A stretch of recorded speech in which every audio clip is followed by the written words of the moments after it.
আসসালামু আলাইকুম বন্ধুরা, কেমন আছেন? আমি মোহাম্মদ আব্দুল হালিম, ডিএইচএমএস হোমিওপ্যাথ। আপনাদের সামনে কিছু কথা বলবো।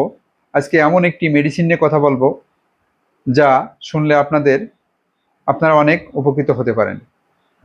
আপনারা কি কখনো এমন কিছু অনুভব করছেন যে সব সময় সব কিছু ঠিকঠাক থাকলেও হঠাৎই আপনাদের শরীর মন ক্লান্ত, অবসন্ন বা খিটখিটে মেজাজ আর সিদ্ধান্ত নিতে ভয় লাগে? আজ আমরা এমন একটি হোমিওপ্যাথিক ওষুধ সম্পর্কে জানব যা মানুষের দেহ ও মনের অধিকাংশ সমস্যা সমাধানে সাহায্য করে, শরীর মন মস্তিষ্ক ঠান্ডা রাখে আর দৈহিক ও মানসিক জীবন সুখী হয়। এই ধরনের রোগীদের মধ্যে দেখা যায় পেট ফোলা, গ্যাস জমে যাওয়া, পেটে হজমের সমস্যা, বিকাল 4টা থেকে রাত 8টার মধ্যে তার সকল সমস্যা বৃদ্ধি পায়। বিশেষ করে রাতের খাবারের পরে চলাচলে কষ্ট, পায়ে বল কমে গেছে এমনটা অনুভব, ঠোঁটের কোণ ফাটা, ব্যথা অনুভূত হওয়া, চুল পড়া বা ত্বক খসখসে হয়ে যাওয়া খুবই সাধারণ বিষয়। মাথা ব্যথা, চোখে চাপ, ঠান্ডা বা গরম আবহাওয়ায় অতি সংবেদনশীলতাও এই রোগীদের মাঝে দেখা যায়।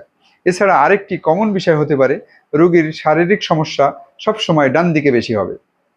আর মানসিক লক্ষণ খেয়াল করলে দেখা যাবে যে এই লাইকোপোডিয়ামের রোগীদের মানসিকভাবে ওষুধের লাইকোপোডিয়ামের রোগীরা মানসিক দিক দিয়ে খেয়াল করলে দেখা যাবে যে রোগীরা প্রায়শই আত্মবিশ্বাস হারিয়ে ফেলে। তাদের মাঝে আত্মবিশ্বাসের খুব অভাব দেখা যায়। কাজ শুরু করার আগে তার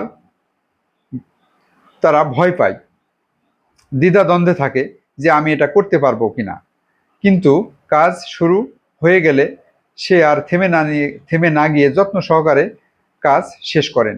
অনেক ক্ষেত্রে রোগীরা কৃপণ টাইপের হয়, যে কোনো ব্যাপারে কেনাকাটায় তারা দর কষাকষি করে এবং সে অনুভব করে হয়তোবা তার কাছ থেকে কেউ বেশি টাকা নিচ্ছে এবং তাকে ঠকিয়ে দিচ্ছে। ছোটোখাটো জিনিস নিয়েও চিন্তিত। মিষ্টি ও গরম খাবার তারা বেশি পছন্দ করেন। এই মেডিসিনের রোগীরা প্রকাশ্য মানুষের মধ্যে, মঞ্চে বা স্টেজে কথা বলতে চরম ভয় পায়। সমাজে আত্মপ্রকাশে দ্বিধা, কিন্তু ভিতরে প্রতিযোগিতার প্রবল ইচ্ছা থাকে তাদের।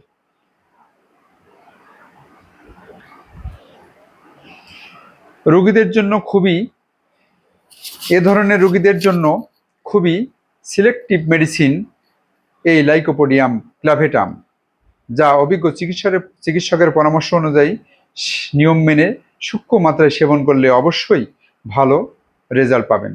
রোগী শারীরিক এবং মানসিক দুটোতেই স্বস্তি পাবে, ফিরে আসবে তার দৈনন্দিন কর্মতৎপরতার স্বাভাবিকতা। ভালো লাগলে অবশ্যই শেয়ার করবেন বন্ধুরা। আমার ভিডিওটি ভালো লাগলে অবশ্যই লাইক কমেন্ট শেয়ার দিবেন। পরবর্তীতে এ ধরনের ভিডিও নিয়ে আপনাদের সামনে আবার হাজির হব। ধন্যবাদ, ভালো থাকবেন।